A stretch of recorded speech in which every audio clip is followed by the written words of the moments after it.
Ils ont un peu un rôle de berger. Vérifier que personne ne s'éloigne des sentiers battus. Les médiateurs de la nature au Grand Ballon. Ce site protégé accueille souvent en été plusieurs centaines de visiteurs par jour. Des randonneurs qu'il faut régulièrement recadrer. Il y a beaucoup de plantes qui sont protégées. Et le sol est sensible à l'érosion. Il n'y a que 20 à 30 cm de terre. Après, on a la rocaille et la roche. Donc c'est important de bien rester sur les sentiers balisés, s'il vous plaît. Je vous remercie.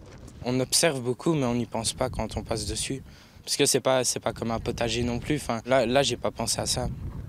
Vous voulez dire que vous y penserez dorénavant? Oui, maintenant oui, parce que voilà, on me l'a dit. De la pulsatile blanche, de l'arnica, des pensées des Vosges. Les Hauts-de-Chaume sont riches d'une multitude de plantes propres à ce type de site. Mais quand la prairie est piétinée, la flore spécifique disparaît. C'est un très bon exemple du piétinement, de l'impact du piétinement, puisque ici les personnes y vont et c'est piétiné, on voit bien que la végétation est beaucoup plus basse et on ne retrouvera pas les mêmes essences. Par exemple, on va trouver du trèfle, on va retrouver des renoncules. Alors que si on regarde un peu plus loin, où les gens ne vont pas piétiner, la végétation est beaucoup plus dense et beaucoup plus variée. Mais les médiateurs de la nature n'ont pas pour seule mission de sermonner les randonneurs indisciplinés.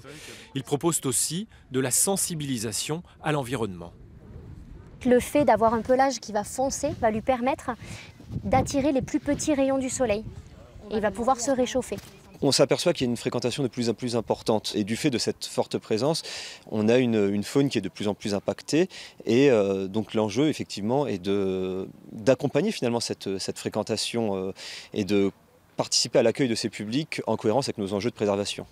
Les médiateurs circuleront tout l'été sur les sites les plus touristiques des crêtes et ils poursuivront même leur mission cet hiver quand les skieurs auront envahi le massif.